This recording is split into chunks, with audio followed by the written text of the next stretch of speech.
Europe 1. Et tout de suite, à 7h16, c'est l'heure de l'édito Econicos. Avec Nicolas Barré, le directeur de la rédaction du journal Les Échos. Alors ça y est, Carlos Ghosn sort de son silence.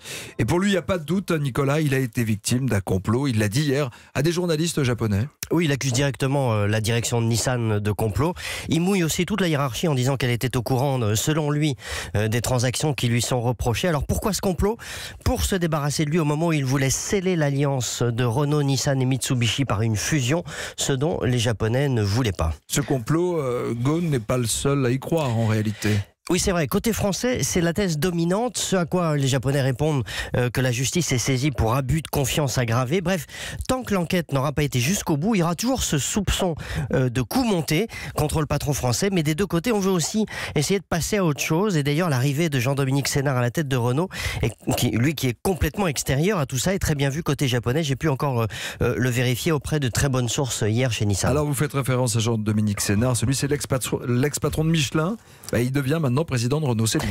Oui, alors il va rencontrer aujourd'hui à Amsterdam le directeur général de Nissan. Ils ont beaucoup de sujets chauds à régler ensemble. Ils devront notamment discuter de la gouvernance de Nissan, c'est-à-dire qui seront les nouveaux représentants de Renault au conseil d'administration, quelles fonctions auront-ils. Les Japonais ne veulent pas d'un Français comme président de Nissan.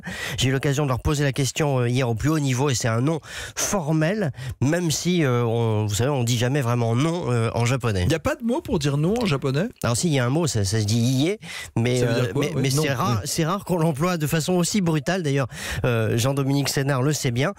Et puis il y a d'autres sujets qu'il devra aborder avec Nissan, notamment l'avenir de cette alliance. S'il n'y a pas fusion, eh bien, comment vont s'articuler les relations entre Renault, Nissan, Mitsubishi ? Vous voyez, beaucoup de sujets, mais toujours avec cette ombre qui plane et que Carlos Ghosn, du fond de sa prison, entretient, celle du complot, de la trahison qui ne facilite pas des relations apaisées. Il a pris la parole alors qu'il est en prison. Pourquoi on ne le libère pas ? Toujours pas ?